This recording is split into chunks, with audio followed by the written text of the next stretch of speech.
You don't become terrible by accident. The name isn't a myth. It's a verdict. Imagine a man who prayed harder than anyone in the empire. A man who fasted for days, trembling before icons, prostrating himself in cathedrals heavy with incense and silence. A man who believed, no, knew, that he had been chosen by God himself to purify the land, to root out evil, to bring order through terror.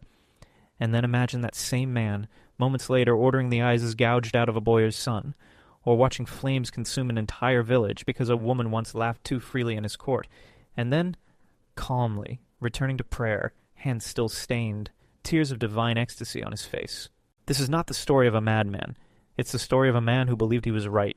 Ivan IV of Russia, known as Ivan the Terrible, didn't rule. He judged. He saw himself as a living sword in the hand of God, and he believed Russia was a festering wound of betrayal and sin that needed to be cleansed with fire. He wasn't born into brutality. He grew into it like armor. The orphan boy who watched nobles starve his mother, who lived surrounded by poison and whispers, who learned young that love was just a weakness someone could twist. The boy became the tsar, but the boy never left. Power came early, and with it came paranoia. But not the petty kind, the kind that blossoms in isolation and silence in the cold vaults of palaces where no laughter is allowed. Ivan surrounded himself with death because death was the only thing that couldn't betray him. His court became a theater of blood, his state a religion of cruelty, and yet to the common people, he was divine. He walked among them barefoot, he wept for their suffering, he punished nobles who abused peasants, and they adored him for it. It's this contradiction that shaped his rule, and broke his soul. Ivan didn't fear rebellion. He feared intimacy. He feared that love might soften him, that compassion might crack the iron mask he'd forged over decades. And nowhere was this tension more violent, more unbearable than in his relationship with his son. Ivan Ivanovich, the heir. He was everything his father wanted. Strong, loyal, pious. And yet, Ivan the Terrible didn't trust him, because he didn't trust anyone. They say the incident began over a dress. A woman's dress. Too revealing, too immodest. Ivan struck his pregnant daughter-in-law. She collapsed. The child inside her died. His son, furious, confronted him. A shout, a slap, a staff. Heavy, sharp-edged. The blow wasn't meant to kill, but it did. And in that moment, something broke that even Ivan couldn't fix. There are paintings of that moment. Father cradling son, blood on his robes, horror in his eyes. But paintings lie. They turn madness into tragedy. What they can't show is what came next. Because Ivan didn't cry for his son. Not at first. He prayed.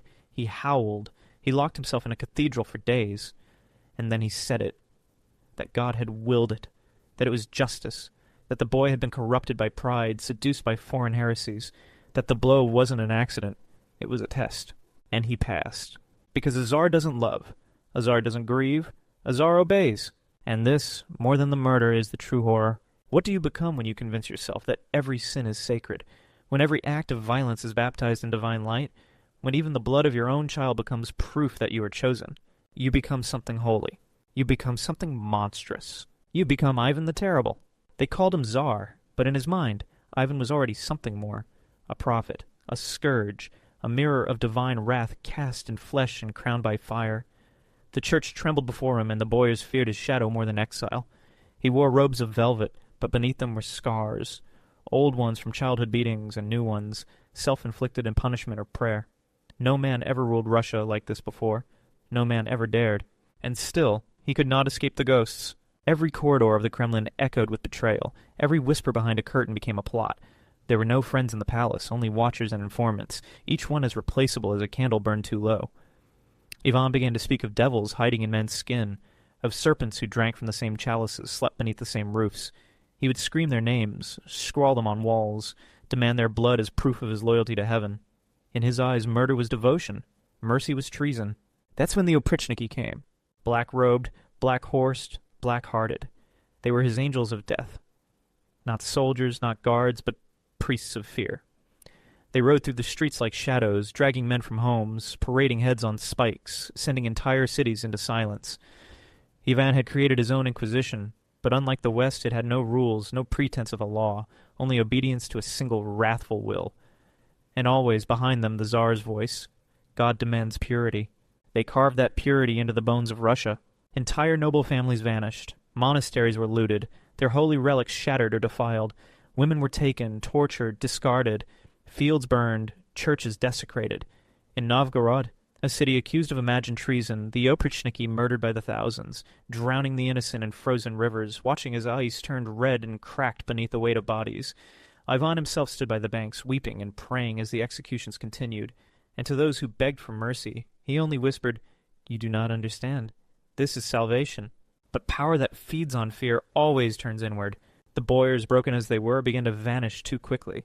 Paranoia metastasized. Ivan saw enemies in portraits, heard them in dreams. His court grew smaller, colder. He began to speak to the dead, to summon the ghosts of saints, to ask them for guidance and forgiveness, or permission. At night he would wander the halls barefoot, muttering to statues, whipping himself raw until the walls gleamed with blood, and through it all his son watched. Ivan Ivanovich, the Golden One, the pride of Russia, raised to inherit both throne and madness. He learned to smile like his father, to wield cruelty with grace, but he also learned something Ivan could never forgive: restraint. Where Ivan destroyed, his son sought diplomacy. Where Ivan saw heresy, his son saw complexity. And most dangerously, where Ivan built silence, his son tried to speak. That was the deepest wound. Not rebellion, not betrayal, difference. In Ivan's mind, his son was slipping, tainted by foreign tutors, softened by the West, seduced by the thought that rule could be something other than divine vengeance. And yet, even with suspicion churning beneath his skin, Ivan clung to him. Because in the boy's eyes, Ivan still saw the only thing he had ever loved, or at least the echo of it. But love to a man like Ivan was unbearable. It was a risk, a door that led to softness, to guilt, and guilt was the one thing the Tsar could not survive. And so, on that final day, when words turned to shouting and fear cracked into rage, the line between father and ruler disappeared. The hand that had held a cross now held a staff. And with a single blow, the heir of Russia crumpled to the floor, eyes wide, mouth silent. Ivan's scream didn't come immediately. First there was stillness, horror. Then came the collapse. The wailing, the trembling, the prayer. He called for physicians, for priests, for God, but none answered. His son died in silence. And Ivan for the first time realized that even divine wrath could not resurrect what it had broken. The room where his son died became a tomb long before they buried the body. No incense could mask the air of guilt. No icon could absorb the weight of that final silence. The blood had been wiped away. The priests had chanted their rituals. And yet the wall still held the scream.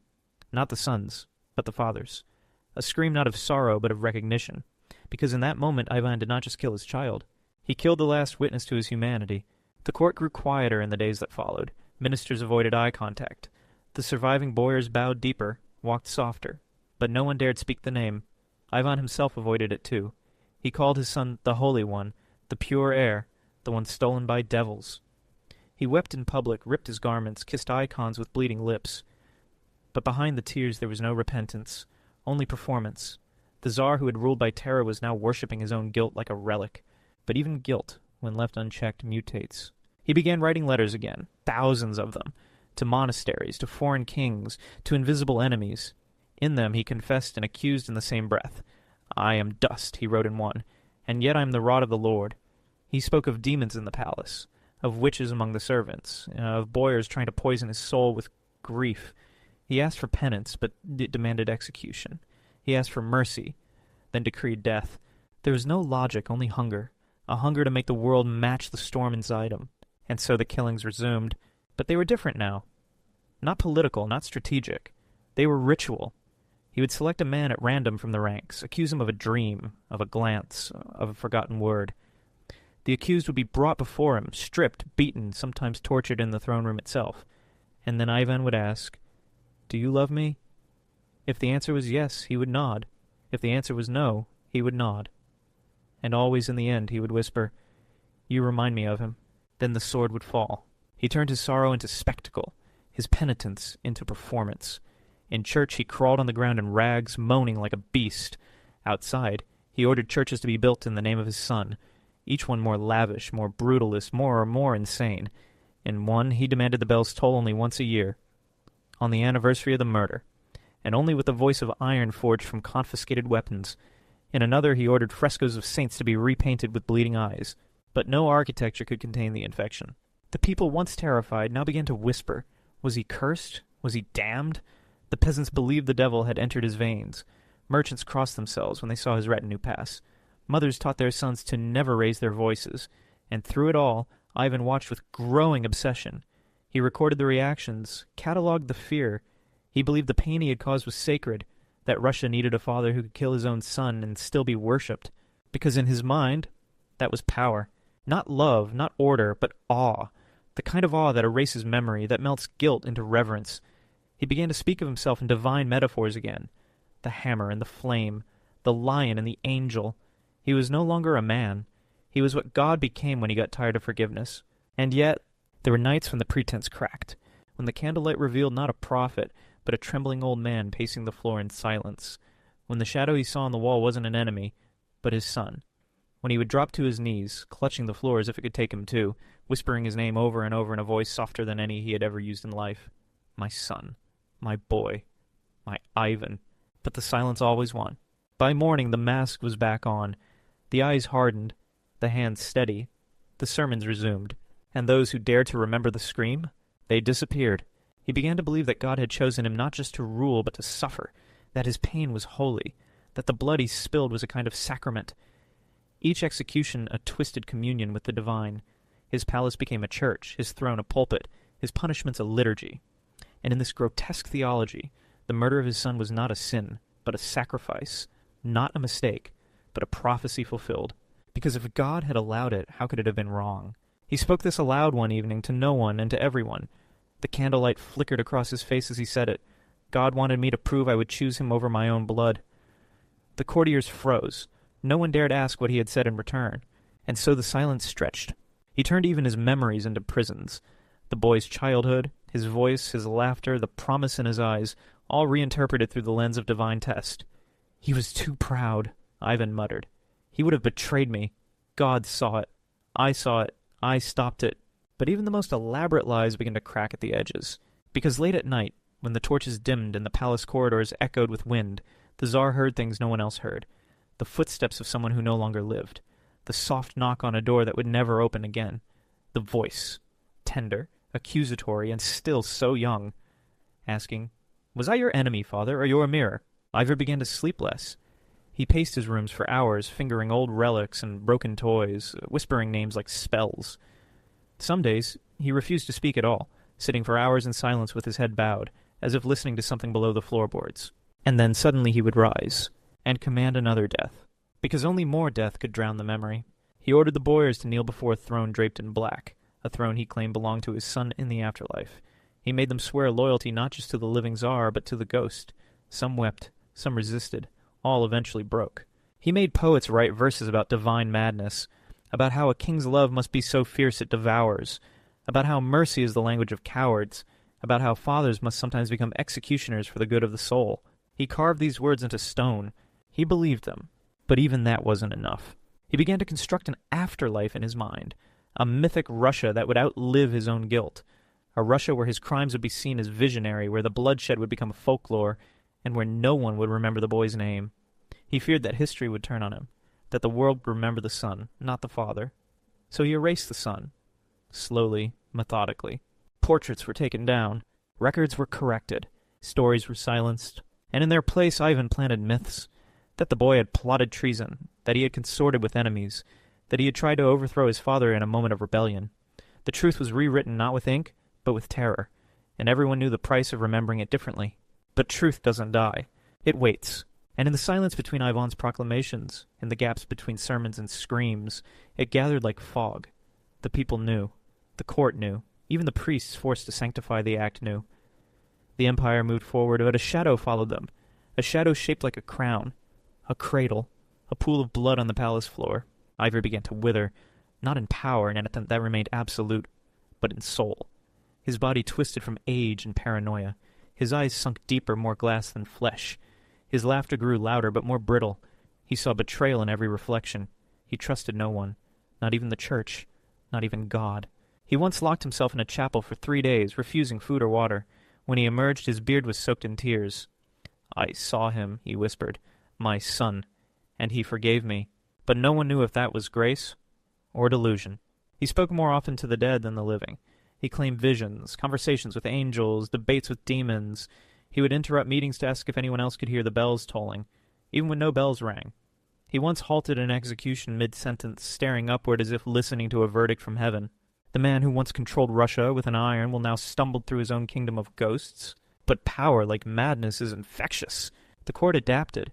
They learned to nod at his hallucinations, to weep when he wept, to laugh when he laughed, even when it made no sense. Reality became a performance curated around his delusions. No one corrected him. No one dared. And so the truth stayed buried, beneath ritual, beneath cruelty, beneath fear. But it never disappeared. It lingered. In the gaze of a servant, in the silence of a hallway, in the cracks on a portrait's varnish. Because some deaths don't end with the body. Some haunt everything they leave behind. The older he became, the more Ivan wrapped himself in the language of prophecy. He spoke of signs in the sky, of comets and eclipses as divine messengers. He ordered scribes to record his visions as scripture, claiming they would one day form the true gospel of Russia, a gospel written in blood, madness, and sovereign grace. He was not a man anymore, not even a ruler. He had become a myth that still breathed, still punished, still begged forgiveness, and denied it to all. Inside his chambers, relics of grief began to pile. The small boot of his son, once forgotten under a cot, now placed atop a golden pedestal. A shard of mirror from the night of the killing, its edge still rust-colored. A wax figure sculpted to look like the boy, dressed in royal garb, lips closed as if afraid to speak. Every object became sacred, every crack in the wall a possible message from God or ghost. He began to build his own tomb while still alive, not in stone, but in silence. He stopped trusting even his closest circle. Men who had knelt beside him for decades were suddenly accused of conspiracy. Their eyes were too calm, their hands too clean, their prayers too short. He tortured one for smiling in a dream. He once whispered to his advisor, "I am not afraid of betrayal. I am afraid of being forgiven." Forgiveness would mean facing it, naming it, remembering the shape of his son's face, the echo of the blow, the moment the world split open.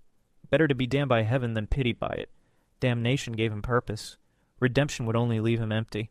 So he cursed the boy aloud. He blamed the mother. He accused foreign plots. And then, weeping, he claimed once again that God told him to do it. His theology twisted into something darker than heresy. He believed that true rulers were not measured by mercy but by the weight of their sins, that a tsar must carry a cross so heavy no one else would dare touch it, and that by killing his own blood he had reached a realm no ordinary man could understand. He did not want to be loved.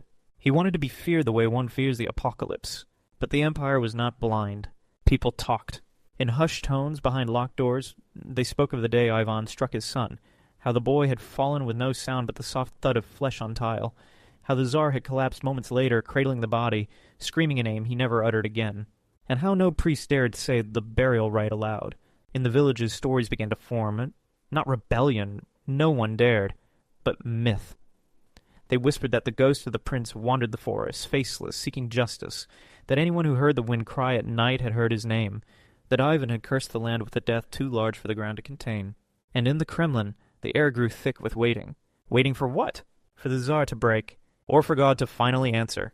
He no longer ruled so much as he haunted. His decrees were erratic, his face as pale as wax. He held court in silence, making nobles sweat under his stare. He ordered executions, then reversed them, then reordered them again. He built a wooden model of the kingdom and wept over it like a child over broken toys. Sometimes he kissed the feet of beggars. Sometimes he spit on bishops. He claimed to see angels crawling from the bell towers, their wings soaked in ink. He asked the palace servants if they could smell fire, if they could hear trumpets, if the floor felt like it was trembling. They all said yes, because to say no meant death. And so the performance continued, a nation dancing around a man unraveling.